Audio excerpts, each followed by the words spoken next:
नमस्कार, म कमला शाह। यति बेला म सुर्खेतमा छु, सुर्खेतको भुरेलीमा छु।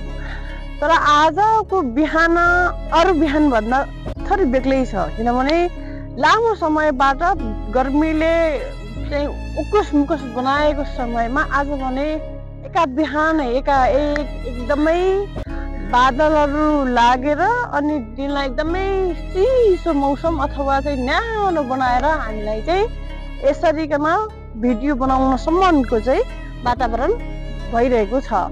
जस्तो तपाईँहरू मेरो पछाडि देख्नुहुन्छ, मेरो यहाँ पछाडि तपाईँहरूले देख्नु भएको छ होला, एकदमै पहाडहरू छ।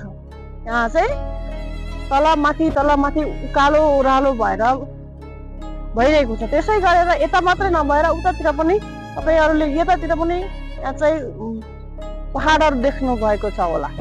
चारैतिर हेर्दाखेरि यसरी हुन्छ नि। अब त उसो त महिना जेठै हो, जेठै महिना लागिरहँदाखेरि पनि अब वर्षायाम जस्तै गरेर यतातिर तपाईँहरूले पछाडितिर कुहिरो देख्नु भएको होला, जस्तो सेतो सेतो, जसले गर्दाखेरि एकदमै कस्तो फिल भइरहेको छ भने बर्खा पनि सिर्जना भयो कि अब त बर्खाले पनि चाहिँ वर्षायाम पनि आगमन भयो भन्ने खालको एउटा चाहिँ सन्देश इन्भाइरो क्रिएट गरिरहेको छ।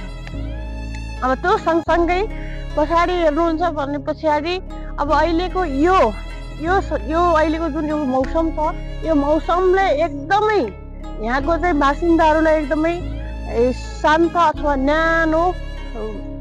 न्यानो वातावरण चाहिँ क्रिएट गरिरहेको छ, जसले गर्दा यहाँको मान्छेहरूले एकदमै आजको मौसम निकै राम्रो भएको महसुस गरेका छन्।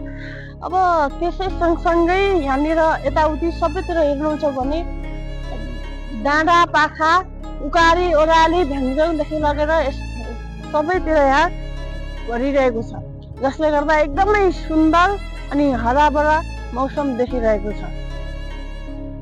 जस्तो म नजिकै पनि एउटा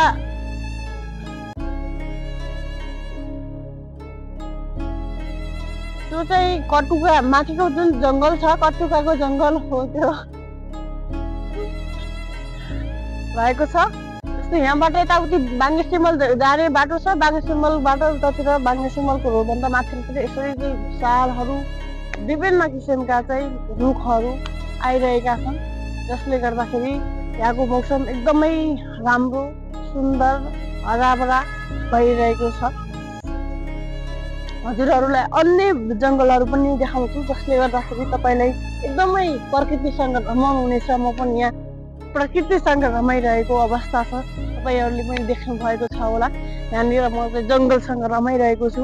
जङ्गलसँग रमाउँदै गर्दाखेरि एक किसिमको छुट्टै माहौल बन्दो रहेछ, जसले गर्दाखेरि अटोमेटिक रूपमा आफैमा पनि एउटा मनोरञ्जन आउने रहेछ अनि आफूलाई आनन्द भएको जस्तो कुनै मन्दिरमा गएर बसेको जस्तो यहाँ चाहिँ चराचुरुङ्गीको पनि आवाजहरू आइरहेको छ। जस्तो यहाँनिर न्याउलीहरू बासिरहेका छन्, यहाँनिर चाहिँ जङ्गली जनावरहरू छन्। तपाईँहरूको बिचमा चाहिँ जङ्गलभित्रका जनावरहरू नदेखिए तापनि तर बाहिरको परिवेशमा पुरै जङ्गलहरूमा विभिन्न चाहिँ जङ्गली जनावरहरू छन्।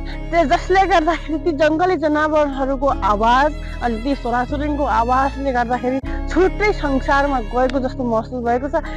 पेट्लानपुर घाममा म चाहिँ उकुस मुकुस भएको 2 दिन अगाडिको समयलाई हेर्दा यो समय नआइदिएको भए हुन्थ्यो, तर आजको यो समय भइरहँदाखेरि के महसुस भइरहेको छ भने यो समय अथवा यो जुन एउटा एकदमै आफैमा रमाइलो दिन छ, यो रमाइलो दिन अथवा यस्तै चाहिँ न्यानो दिन सबै क्रिएट भइरहोस् भन्ने चाहिँ मलाई महसुस भइरहेको छ। तपाईँहरूलाई आफैले पनि यहाँ चाहिँ हेर्नुहुनेछ, भिडियोलाई हेरेर तपाईँले पनि आफैले पनि चाहिँ मनोरञ्जन लिन सक्नुहुनेछ।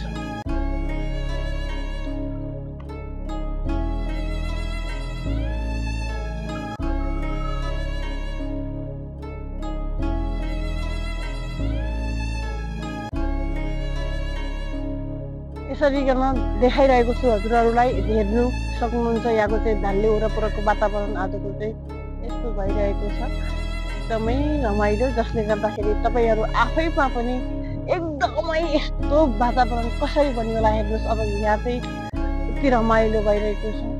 यो बिहानको टाइममा एकदमै रमाइलो र यो भिडियोलाई अहिलेसम्म हेरिदिनु भयो त्यसको लागि धेरै धेरै धन्यवाद।